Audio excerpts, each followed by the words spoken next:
In recent years, Vamray Hamlet has been recognized because of a GIZ reforestation project. The project, Integrated Coastal Management for Adaptation to Climate Change in Mekong Provinces, is using Melaleuca tree fences in Kianzang Province. Although local traveling is still difficult, and the community here has no access to national electricity, people now enjoy better lives compared to those in the past. For many years, their lives were being threatened constantly by strong flood tides and coastal erosion. The previous dike broke down in 2005, and the area here was flooded with seawater. All mango, guava, and longan trees in our garden died. The fish in the pond have all disappeared. Even when the authorities finished this new dike, we had to wait several years before starting the farming again as a result of land saltation. The mangrove forest used to be far away towards the sea. However, it became thinner and thinner over the years because of coastal erosion. In recent months, there have been many groups visiting the GIZ's project to learn about using Melaleuca tree fences for mangrove restoration. Many of the visitors stop at Miss Thu's home to enjoy delicious fish soup lunch made by the landlady and to talk about mangrove stories. The new dike, which was finished in 2008, helped local people to recover their livelihoods. In addition to this dike, there is an eco-dike of mangroves, which has been growing bigger and bigger. This mangrove reforestation is a visible achievement from the conservation and development of the Kianzang Biosphere Reserve Project, which resulted from the close cooperation between the German Federal Ministry for Economic Cooperation and Development, AusAid, and the Kianzang Provincial Authority.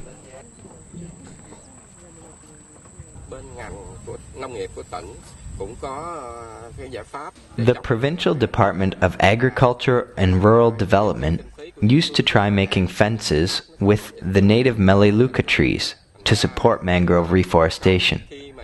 However, the results were not sufficient because of limited investment. Within the project of conservation and development for the Kianzang Biosphere Reserve, we were able to improve the design of Melaleuca fencing. Instead of building a one-layer fence, we build using 2 layers. The inside layer helps retain mud for mangrove nurseries, while the outside layer minimizes the impact of the tides.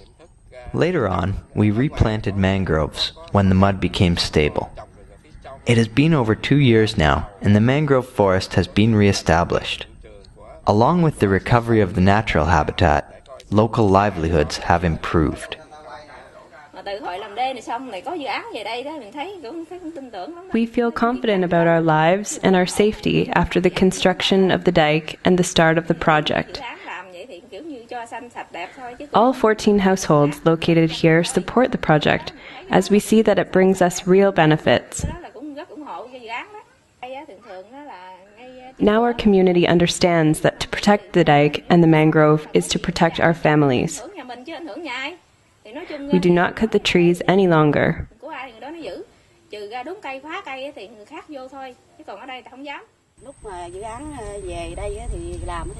We participated in planting trees, reforesting the mangrove, and many other project activities. At the early stage of the project, there were still some people who were not careful enough around the young mangroves while searching for daily food in the mudflat. However, it is much better now, and we all support the project.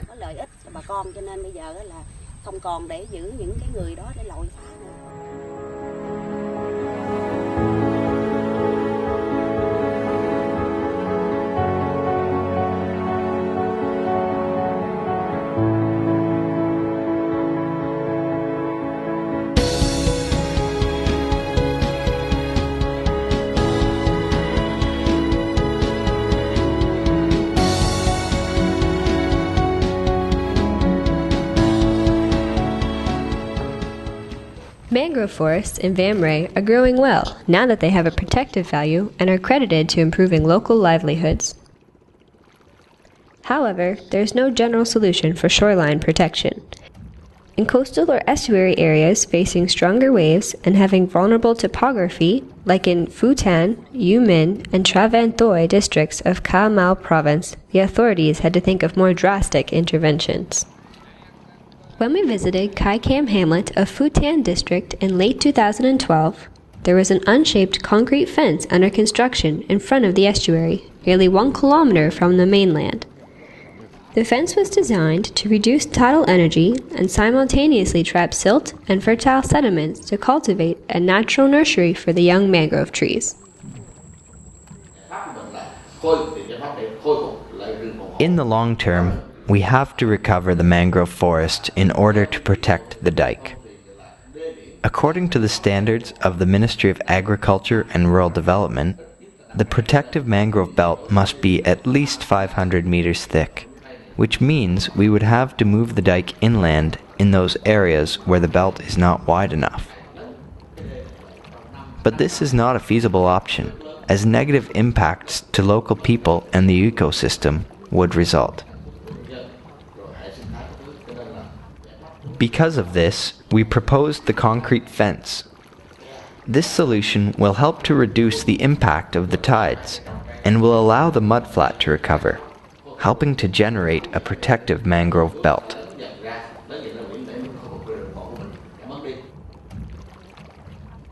According to Mr. Nguyen Long Huai, this initiative has been shaped from the lessons learned from many previous failures and successes.